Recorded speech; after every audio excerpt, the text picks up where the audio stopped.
than it is to convince them that they have been fooled.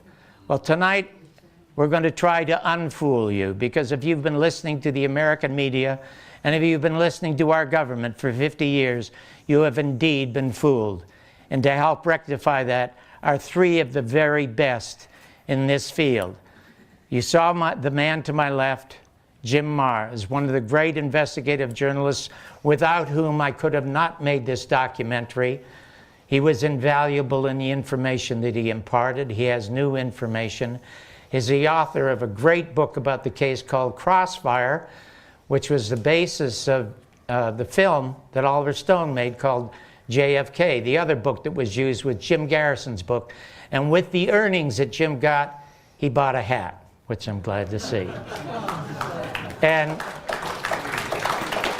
And next to Jim from Temple University, she teaches a course on the assassination. She teaches creative writing, and she's the definitive biographer of Jim Garrison with a classic book that's just been renewed with updated information, and it's called A Farewell to Justice. Ladies and gentlemen, Joan Mellon.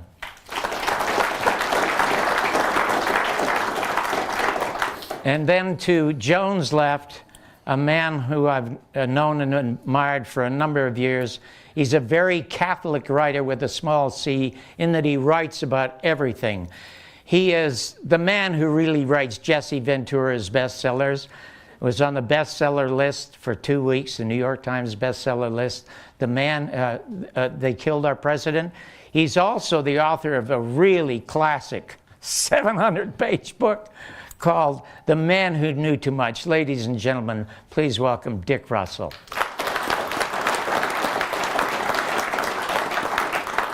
I was going to address, and I'm going to address my first question to Joan Mellon, since she was Jim's official biographer. But before I do, she asked me a question earlier in the rehearsal about whether or not Jim ever saw the film. Well, Jim saw the film on his deathbed, and he absolutely loved the film. And the day it was awarded the San Sebastian Film Festival Award, he died. But I'm going to tell you a story that nobody knows about Jim that'll tell you, you've seen what kind of man he is, what kind of heart he had, what kind of wit he had, is that you saw in the documentary that the stress of this caused a divorce. His wife's name was Liz. She just could not take it anymore, and she divorced. And like a lot of women who divorced, she rebounded and married a fellow that spent all her money. And she got to be in her mid-50s and she had no money. And Jim Garrison was on his deathbed. And he called his daughter Liz and he said, Liz, I want you to get my ex-wife over here. I want you to get a minister over here, okay? And the daughter said, why? He said, don't bother me. Just get the kids and get them over here, okay? I don't have much time. So they got a preacher. And they got a marriage license. And Liz came over and said, Jim, I've already married you once. I don't want to go through it again. He says, honey, you're not going to have to go through it long. I'm not going to be here a long time, okay? You're going to marry me right now. And they got married. And you know why? Because he knew when he died, she would get the pension. Anyway, that's the kind of man he was. Joan, how did you happen to meet Jim for the first time? And is there any information that you've come across that, if he had access to during the Clay Shaw trial, could have convicted Clay Shaw? All right, so much to say. I want to talk a little bit first about the importance of John Barber's film. And that is that what we are all interested now in is what's happening to our country, why we're in Afghanistan, why we're in Iraq, why are we having a drone base in Afghanistan to the point that CIA demands that we keep troops in Afghanistan to guard the base where the drones are taking off from. What is going on here? And when we look at this film, we should look through what Jim Garrison was telling us and what John has recorded and no one else has recorded. There's no other film like this, including JFK. And that shows exactly what Jim Garrison's thinking. He looks at Oswald. He sees Oswald in the summer of 1963, and he says, this man not only, based on what the Warren report, by the way, there are things that I could tell you about Jim Garrison that would illuminate the film and change some of the things about the film. One is that it wasn't Russell Long who brought Jim Garrison to the case. Take a guess who it was, folks. Who was he protecting by giving it to Russell Long? Hale Boggs, of course, because Hale Boggs was on the Warren Commission, and he was talking out of school. And Allen Dulles had told everyone in those executive sessions, not a word out of here. And but what happened to Hale Boggs?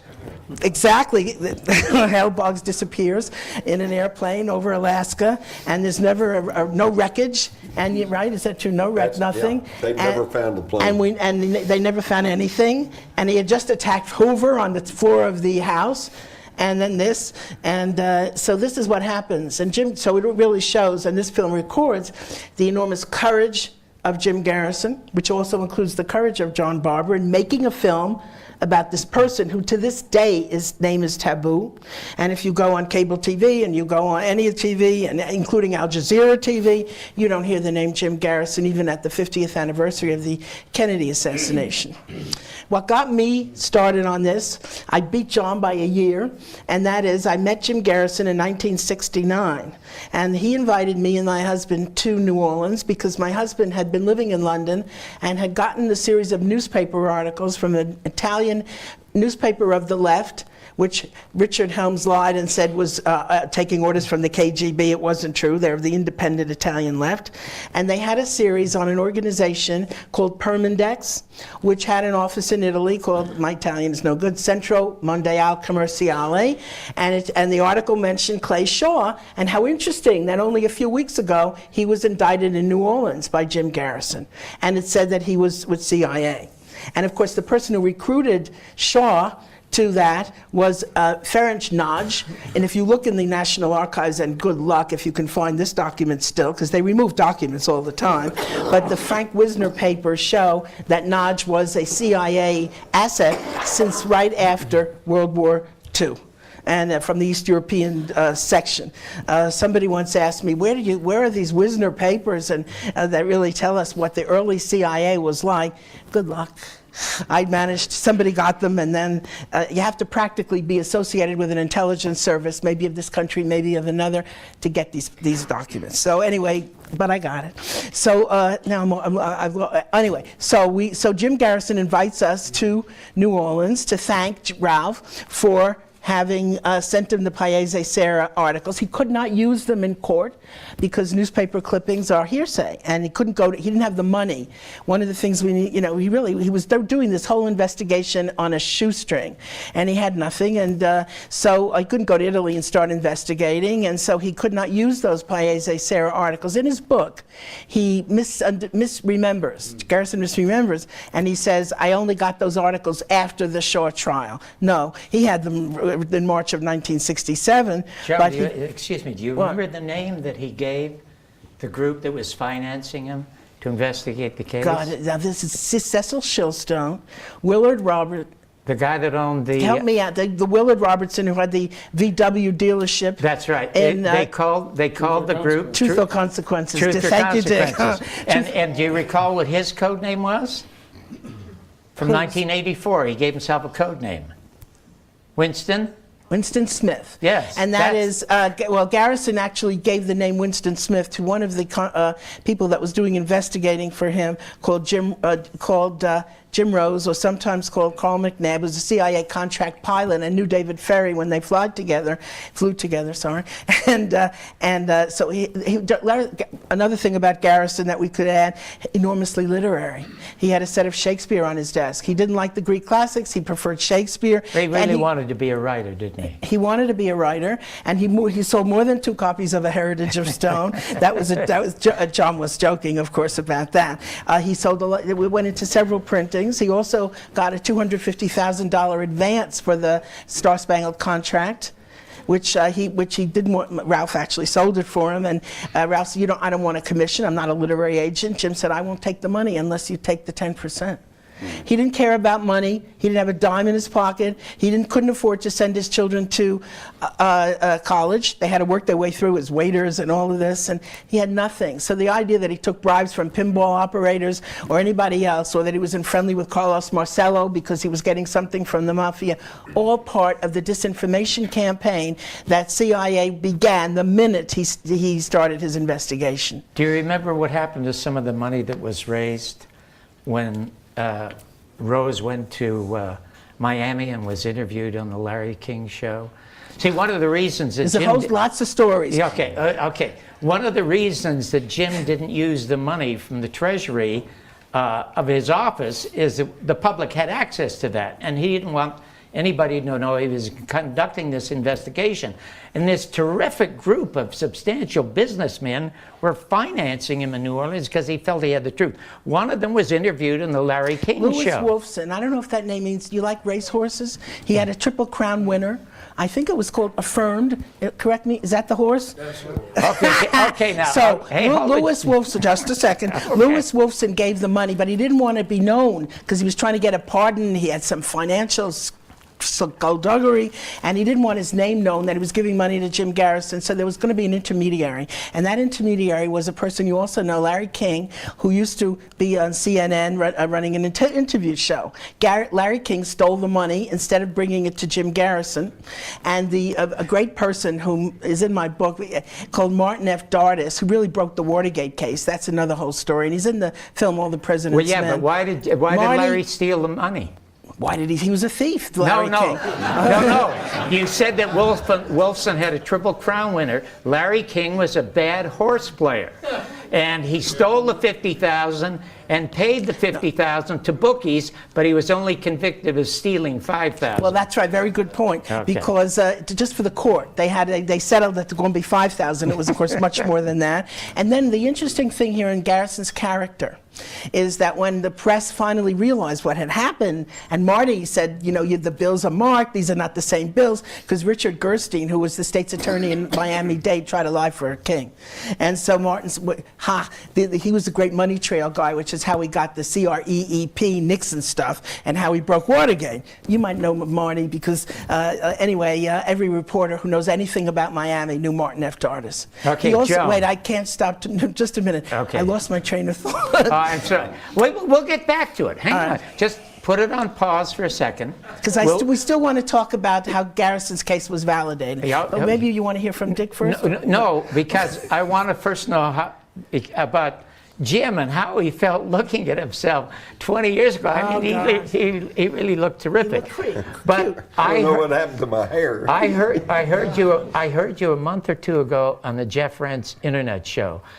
And you brought up the name of a woman who was supposedly a cashier at the book depository who was giving change to Lee at the time. Could you tell that story?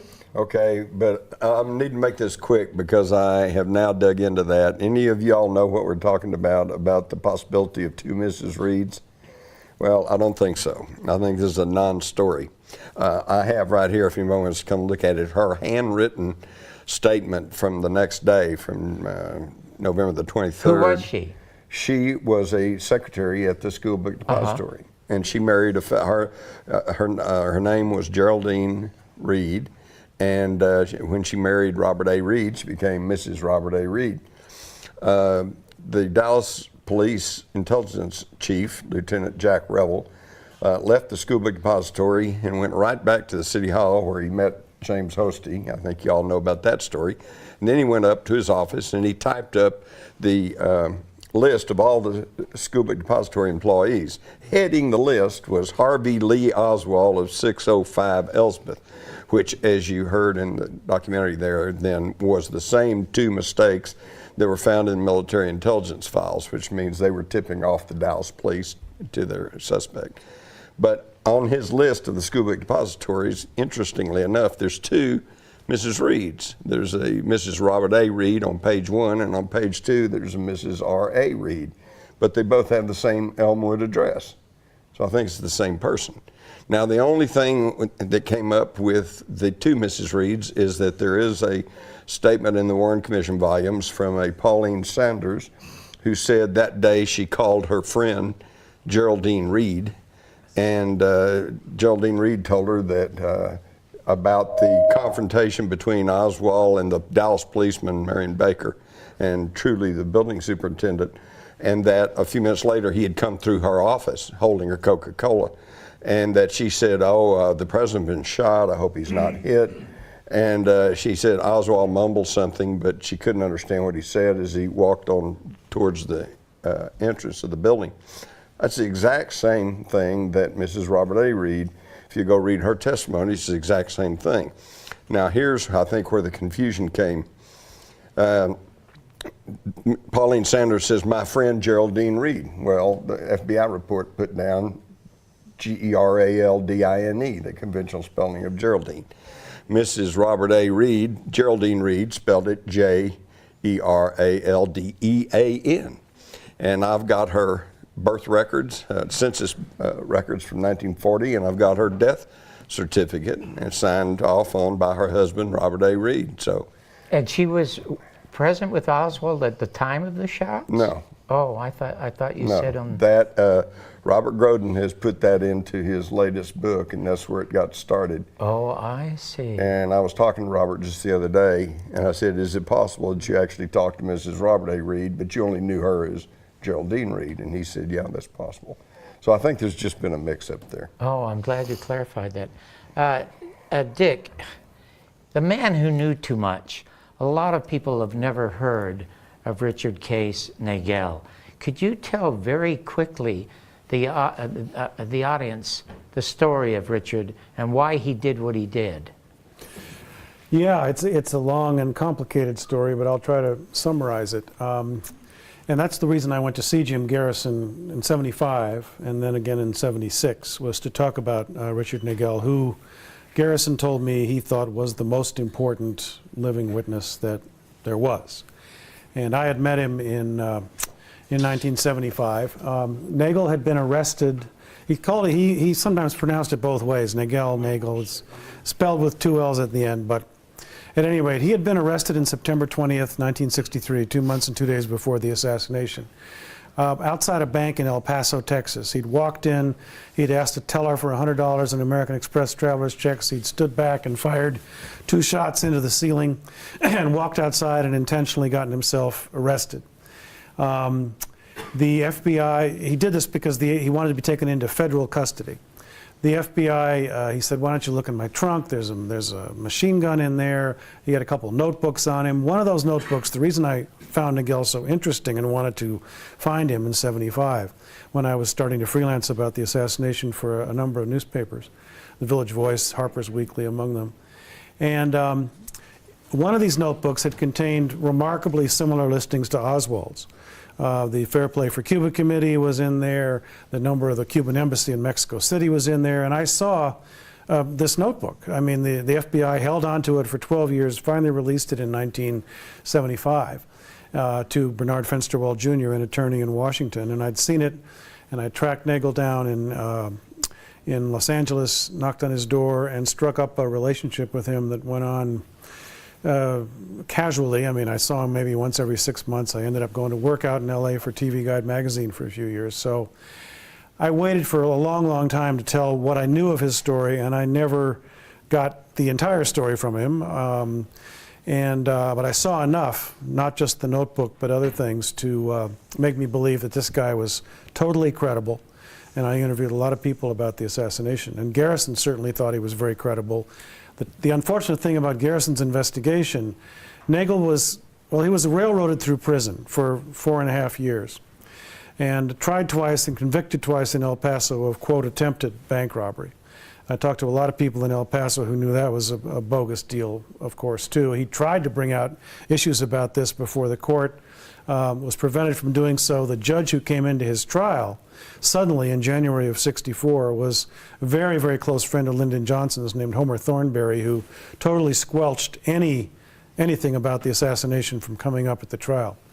At any rate, Nagel was in prison in Leavenworth and Springfield, Illinois, when Garrison first heard about him and sent a guy who'd come onto his staff named William R. Martin to interview Nagel in prison and find out what he could.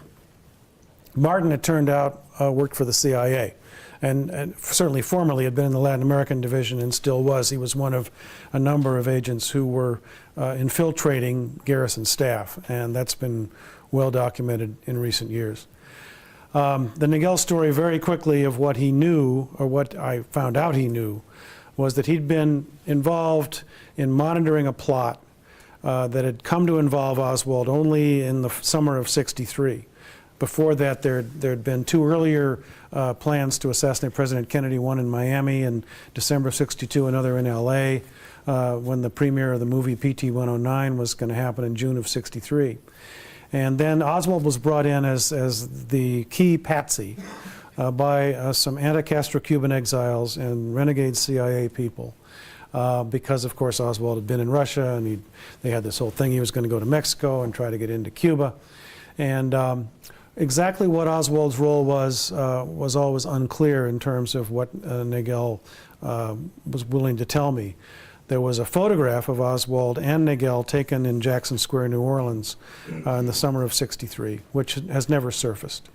Nagel was assigned, he was a double agent. He was assigned by the Russians. He'd been put to work by the CIA to penetrate the Russian KGB or GRU.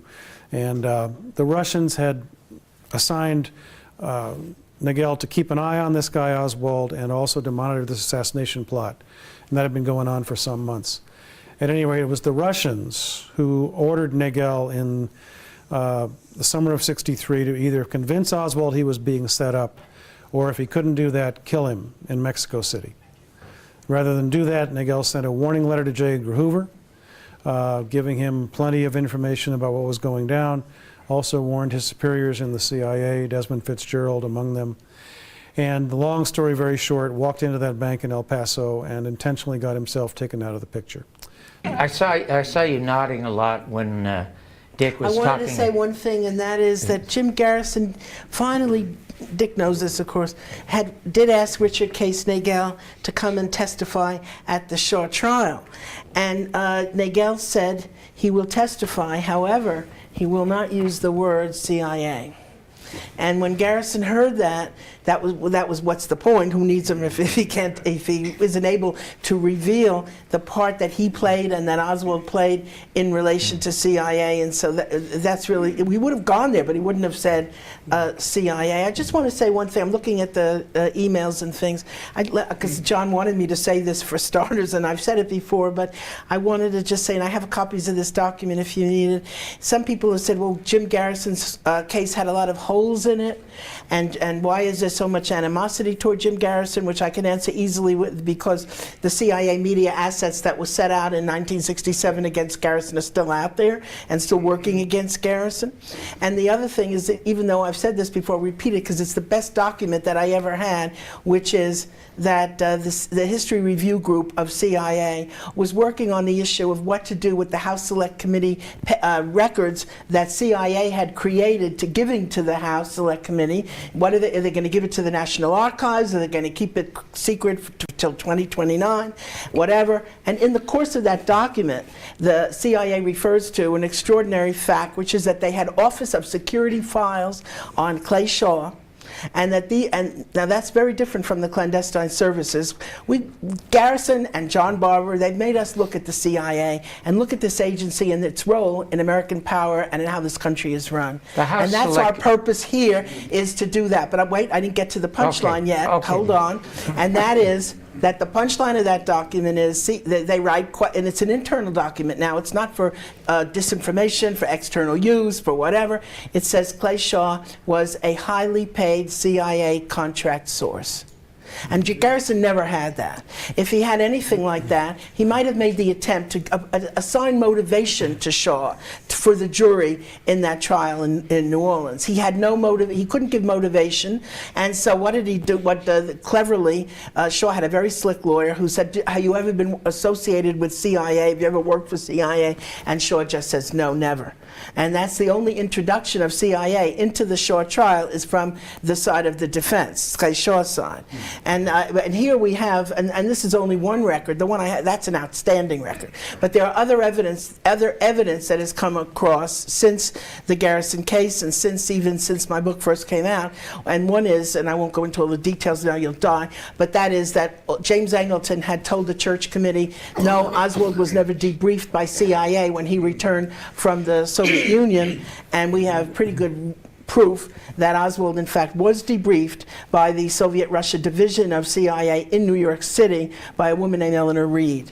And so I just want to just throw that out. The church committee in the 70s conducted hearings into the CIA, and at that time they revealed 1,000 CIA assets working in all American media, television, newspapers, radios, magazines, everything. That was in the 70s when they wanted to keep the Vietnam War going. I'd like to say, because this is important too, besides Clay Shaw, the importance of David Ferrie, who never lived to be brought to trial or to be part of this. And you know, Nor his roommate. Well, that's what I want to talk about. Oh, okay. Ferrie's roommate was a guy named Raymond Broshears, who I went to interview in 1975 in San Francisco, where he was a gay activist. He was had an organization there called Helping Hands. I spent some time with him. One day, he didn't know I was coming, so I kind of surprised him, and he was very nervous and didn't know if he wanted to talk or not. But Garrison had interviewed him, but he never became part of the Clay Shaw trial. But what he told me was that before David Ferrie died, Ferrie had called him and said, "They're going to kill me. I'm going to be killed." The suicide note was bogus, and that what Ferrie had told him was that he had been, you know, in the film there's the story of how he leaves, he goes in a rainstorm, he leaves the trial actually of Carlos Marcello, where he was an investigator for the head of the New Orleans mob. He leaves that trial. Marcello was, by the way, acquitted on the very same day that John Kennedy was killed later that day. And Ferrie takes off in a driving rainstorm and goes to Galveston, Texas, where he's seen pumping, well, I guess it was nickels at that point, one after another into a payphone booth. And what Ferrie told Broshears was that he had gone there. Ferrie was a pilot, and he had gone to Texas to fly the assassins out.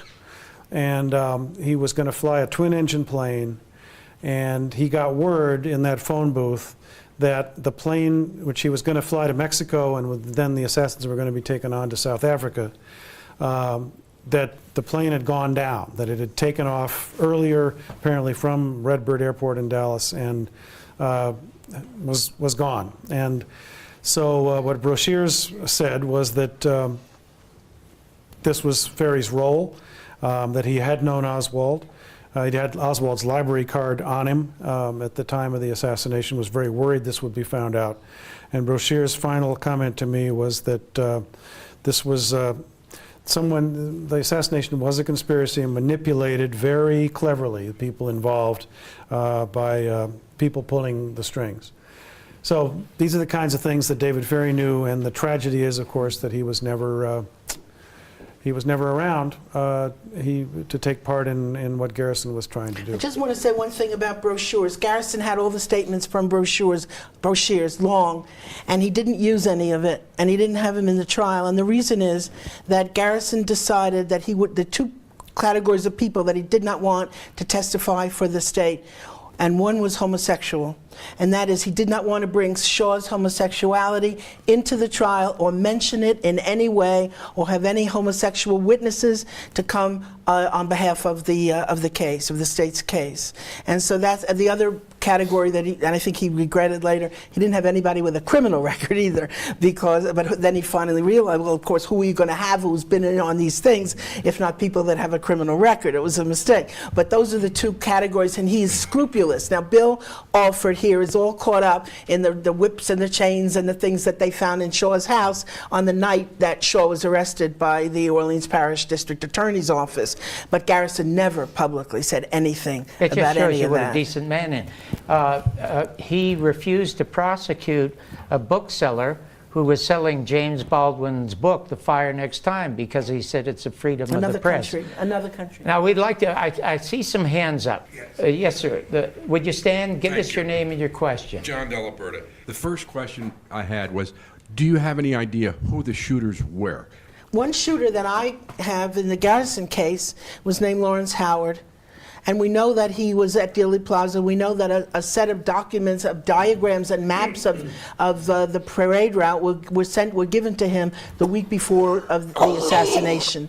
And he was a very famous sniper. And he was interviewed by L.J. Delsa, representing the House Select Committee on Assassinations, Louisiana group. And L.J. realized that he had no reason to tell the truth because nothing was ever going to happen. And so he found Lawrence Howard, which is a miracle no one else has. But he couldn't get him to say anything. That is one. That's only one. But that's one I'm pretty confident in. But why do you? I want to say something. Jim Garrison only wanted to know. He didn't care who the shooters were. What he wanted to know was who planned the crime. He did not care. He kept saying, "I don't care about the shooters. I don't care about the shooters." Now let me jump in there because I want to add to that. One of the biggest criticisms against Jim Garrison was the fact that they said, "Well, he's going soft on the mafia. He's not going after Carlos Marcello. He must be in Marcello's pocket or whatever." So, I had an opportunity to have lunch with Garrison one time. And first off, I was expecting another bombastic, self-important politician. And I found a very urbane, and intelligent and educated person with a real knowledge and love of classical literature and all like that. Very thoughtful. But I asked him point blank. I said, they say that you keep talking about the CIA, but what about the mafia? And he told me to my face, he said, I can accept that the mafia was involved. He said, but they didn't cover it up. They didn't appoint the Warren Commission. They didn't alter FBI reports. And folks, that's the thing you've got to keep in mind. We could be here till this time next week arguing over how many shots and where the assassins were and who they might have been, all like that. In my book, my new updated Crossfire, I've got, I think, 4 pretty good candidates for grassy knoll gunmen. But that's not the point. The point is the truth has been covered up. And it's been covered up at the level of the federal government. Okay? And when I say cover up, it goes beyond that. Federal officials committed alteration of evidence, destruction of evidence, fabrication of evidence, suppression of evidence, and intimidation of witnesses. These are criminal acts. Right. If you and I did that in connection with a murder case, it'd throw us in jail. And this happened at the federal level. This is what makes what at that time was simply a Texas homicide, and it makes it a national coup d'etat. We teased the fact that somebody, if there was a conspiracy, had to tell Ruby to shoot Oswald. Jim Garrison gave me all of that information and much, much more. As a matter of fact, he wanted me to go to see Richard Nagel in prison, and he said, bring him a Real People t-shirt, and he'll tell you the story of what happened. Dan, would you roll that very brief film about Garrison's observations about Ruby? On live television, the world saw the alleged assassin, the one man who could truly shed the most light on the murder of President Kennedy, gunned down while surrounded by Dallas police. The shooter, Jack Ruby, following his trial, pleaded with Chief Justice Earl Warren to be taken to Washington, where he said he'd feel safe enough to tell his story. Warren turned him down. Subsequently, columnist Dorothy Kilgallen was able to obtain an exclusive interview with Ruby, following which she said she was going to blow this case wide open. Days later, Dorothy Kilgallen was found dead, ruled an apparent accidental overdose. In the 9 months of the Warren Commission hearings, the one obvious question that went unasked by any member of that commission or any member of the press, a question maybe known to Dorothy Kilgallen, was who ordered Ruby to shoot Oswald. In his investigation, Jim Garrison did ask that question. And how Garrison tracked down who he thought might have given those orders was the result of simple, basic, common-sense CSI detective work that anyone seeking the truth might have employed. Not only did the commission not employ it, they tried to obscure it. What Garrison did was obtain phone records of the people he was investigating. He found out that from September till November, David Ferry and Jack Ruby from different cities were making phone calls to this Chicago number, Whitehall 44970, and a room registered to a Miss Assey.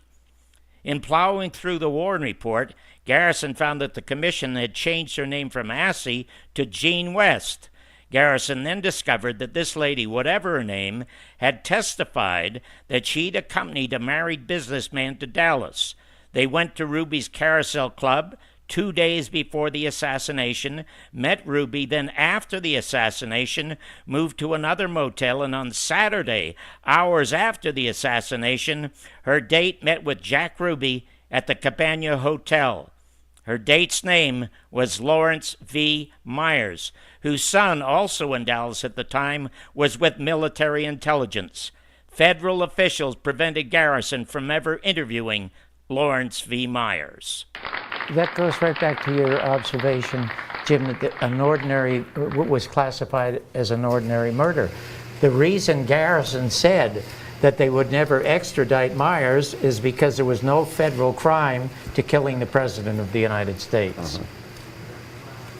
Well, and you know, the conventional wisdom of the time was that, well, you know, Oswald must have killed the president because he killed that policeman, J.D. Tippit.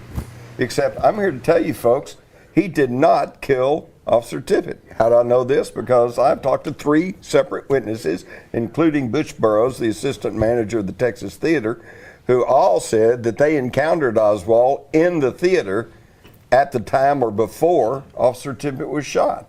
So if there had ever been a fair trial and you've got 3 separate witnesses coming in and saying, well, you know, he was in the theater, he couldn't have shot the cop, he would have walked. They were not grooming him to kill the president or anything having to do. Nobody thought Kennedy was going to be president way back there. What they were doing is, between the time of the Russian Revolution, the communists were infiltrating all kinds of people into this country. They had spies everywhere, you know, Red Scare, the whole thing. We had not really done that. In fact, at the time of World War II, they were our allies, and then all of a sudden we had the Cold War. All right, they've got agents all over the United States. We had virtually nothing to know what was going on in Russia.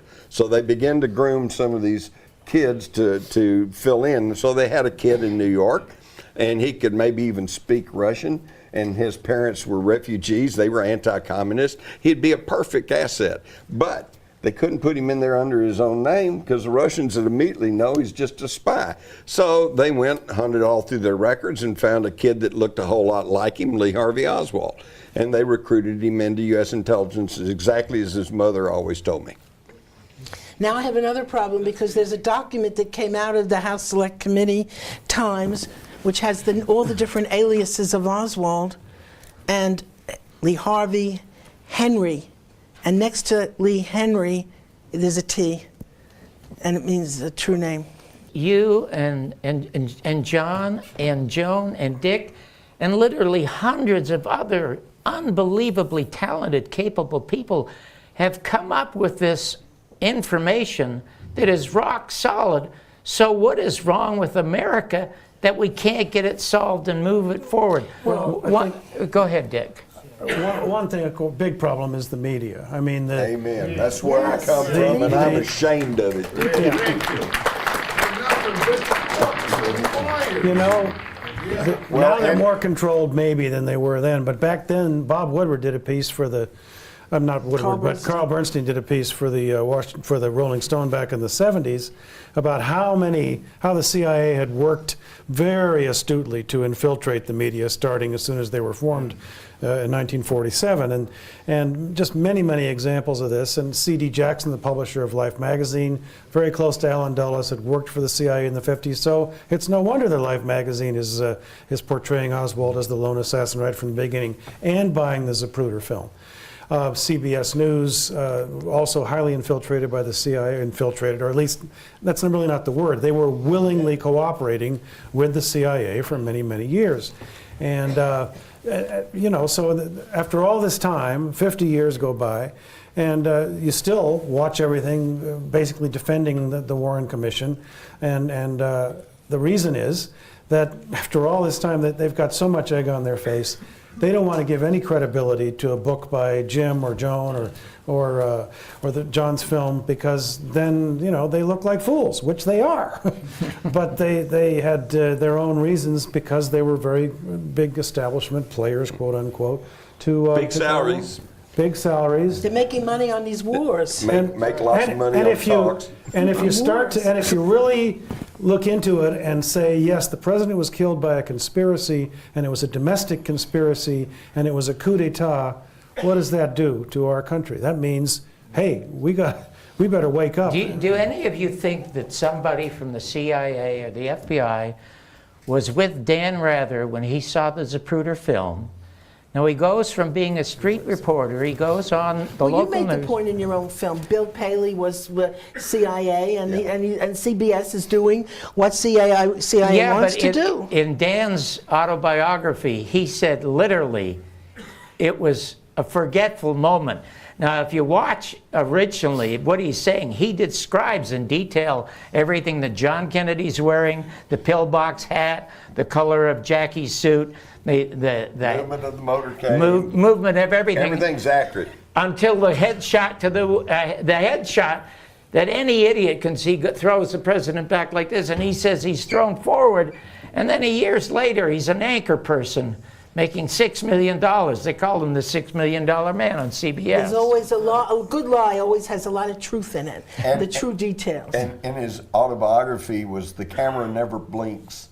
So when they asked him about why did you say his head went forward and when it back, he said, I must have blinked. There are just hundreds and hundreds of messages here on the screen that are being tweeted in and Facebook in it, and we haven't had a chance to get to them. So let's try to get to a couple of them. Carolyn Royce Goda, and she's in Missouri, says, "Hi guys, wish I was there." 2 questions. Okay, please have each panelist address the 9 and their relationship to this coup, i.e. Bell Helicopter, Ruth Paine, etc. What does that mean? What is the 9? The 9 that's the hotel room down in Houston where all the big high rollers were, all the people. This would get into too much minutia. It would run, y'all would go off to sleep. Basically, though, the point is that these were the oil people who were fueling the war machine. Texas was benefited from the Vietnam War. Dallas had Fort Worth had General Dynamics, and Dallas had Ling Timco Vault and Texas Instruments and all of these. Okay, and not to lose sight of the fact that Brown and Root Construction of Houston put Lyndon Johnson in office back in the 30s to salvage one of their dam project that they had sunk a bunch of money into and then looked like they were going to lose the government contract. And he got it back for him. He was their fair-haired boy. And then when Vietnam came along, it was Brown and Root that built those runways. They practically built Camaran Bay. All right, and so this was the payoff. Now, you want to know how Johnson got the payoff from all these guys?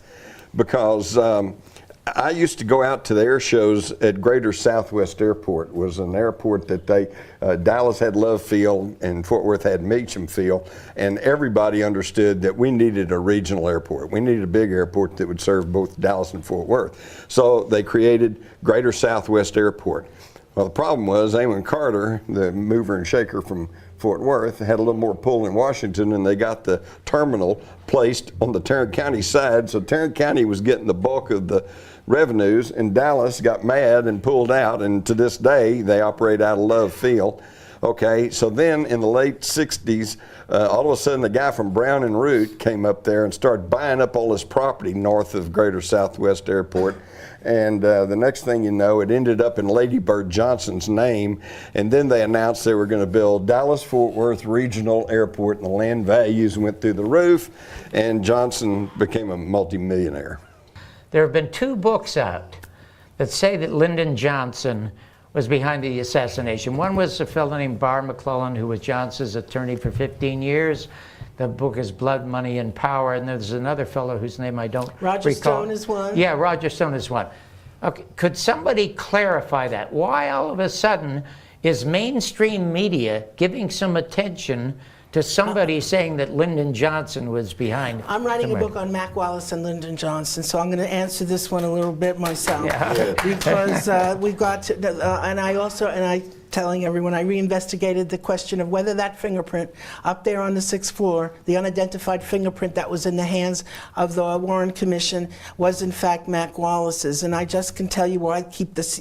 Jim Garrison always used to say, and he was referring to Bobby Kennedy, when you know something, say it. Don't hold it back, because something bad could happen to you if it's very dangerous to you if you don't tell. If once you say what you know, you're no danger anymore. So I don't think that I'm in great danger. But in any case, I did a reinvestigation of the fingerprint using a certified latent print examiner who was an officer in the certifying organization which originally certified Nathan Darby and Hugh and Hofmeister, the two people that were used to say that that was Mac Wallace's fingerprint, with the implication that somehow Lyndon Johnson was involved, since Mac Wallace by himself certainly had no motivation to get involved with killing. He was a liberal and he would never have killed President. It had to be because he was doing it for Lyndon Johnson. And what I found out, number one, was that Nathan Darby was not certified when he signed the affidavit saying that that was Mac Wallace's print, that he wasn't certified at the time, and that there was a letter in his file which said that he would never be certified again should he apply for recertification. In any case, if anyone wants to do this, don't rely on me and my certified latent, although he was a officer in this thing. Go do it. You can get the photograph of the unidentified print at the National Archives. The FBI did a fabulous print.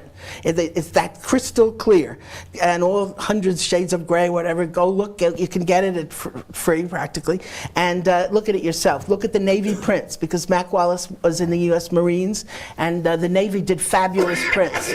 Never under these people. They're not nothing. And the Navy prints are so clear as a bell, and the Austin prints are less good. But the first thing that the certified print examiner did with me, he looked at the Navy and he looked at Austin, because Mac Wallace had committed a murder in Austin, and they had his prints, and he said, these are the same guy.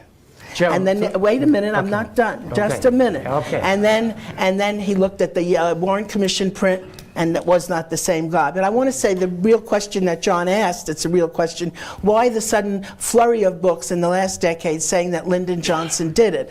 I see this as a form of undermining Jim Garrison again, because what happened, how do you undermine Jim Garrison? The first way they did it was to say that the Mafia did it, Carlos Marcello and his brothers and the whole group, and they did it. Now that lasted for several years, quite a few years we had books like that.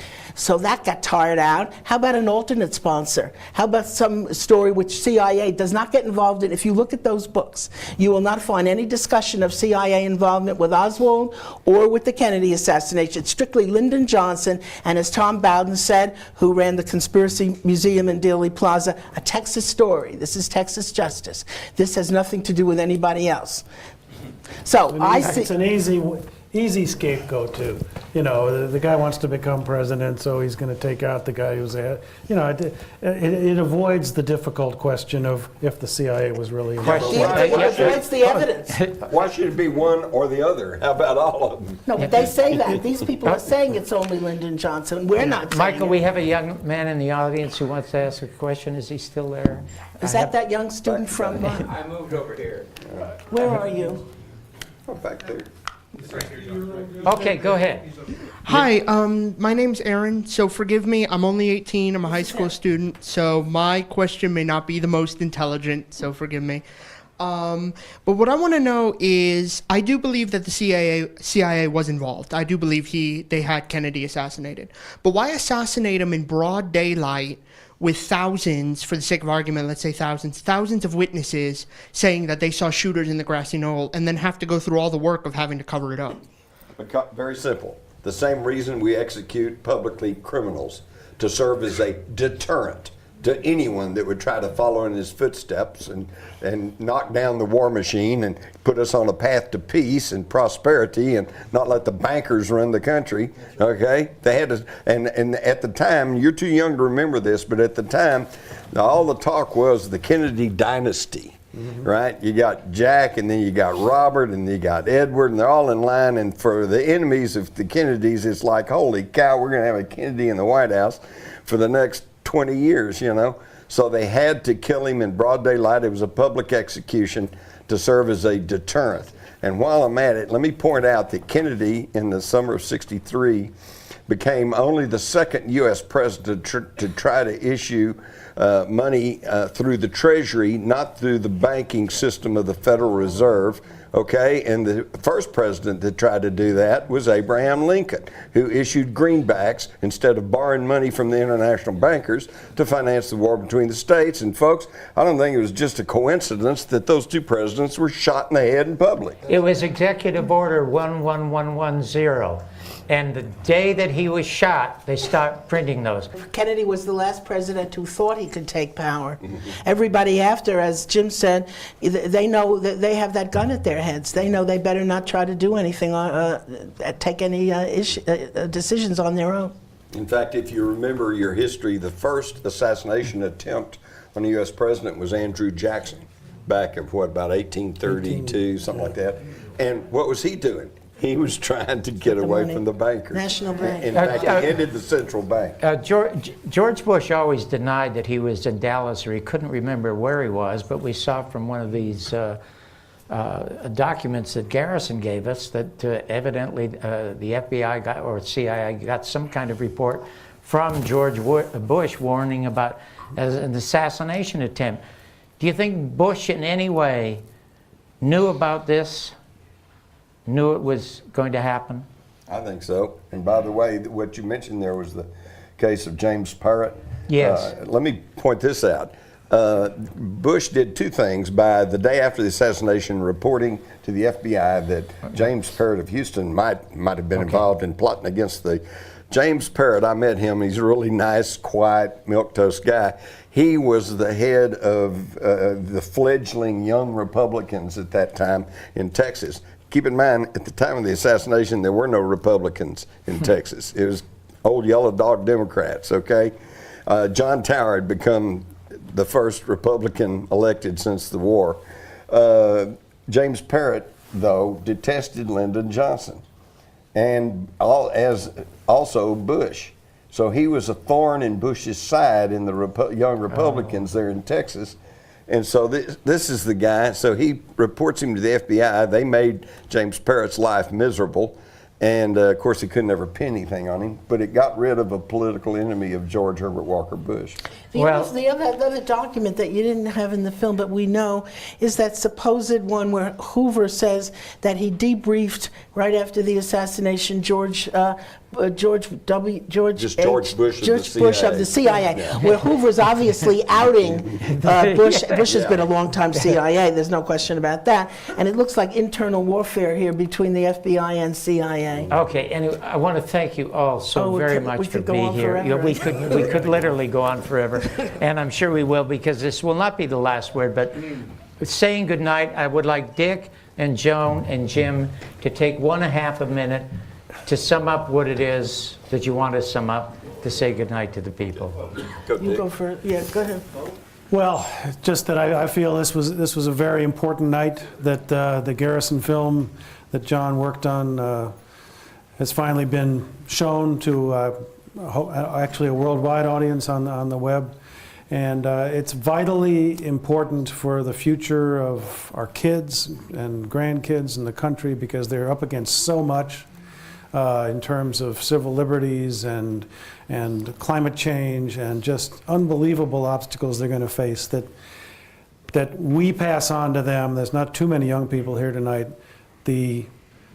That it's vitally important to understand what happened 50 years ago and through the other assassinations in the 60s. That's really all I've got to say, is that I still feel it's vitally important to get to the truth, if we can, about what happened, and so that the country can move on from a place it really never has. I think from we the got 60s. to the truth. We didn't get to the justice. Joan? Well, I would like to underline what Dick said, and that is that what we're looking at here is Garrison suggesting to us that something has changed about our country. CIA has taken a role in power that it was not meant to have. And if I could take 1 second, if somebody wants to study the story of the history of CIA, I call your attention to an article in the Virginia Historical Review of 1946 by Ambassador David K.E. Bruce, warning against the creation of CIA and saying that be careful, because this could well become an American Gestapo. And David Bruce then, under President Eisenhower, talked about this before, the Bruce Lovett Report, in which he describes the murders and mayhem created by the clandestine services. Alan Dulles was the creator of CIA Behind the Scenes, and somebody like Bruce, who was a great American patriot, and by the way, John also has reintroduced us to the idea of a liberal. Who's a liberal? Jim Garrison was truly a classical liberal. He's not a Marxist. He's not a.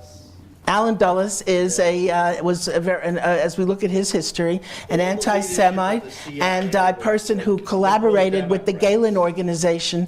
Some people have asked that question on the emails.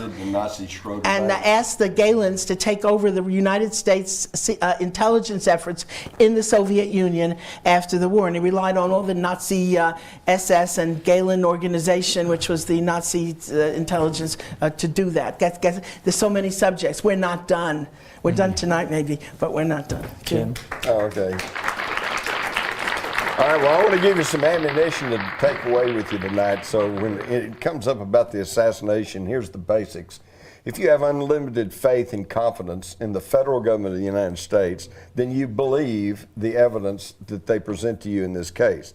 And I will be the first to admit that taken at that level, it's pretty incriminating against Lee Harvey Oswald.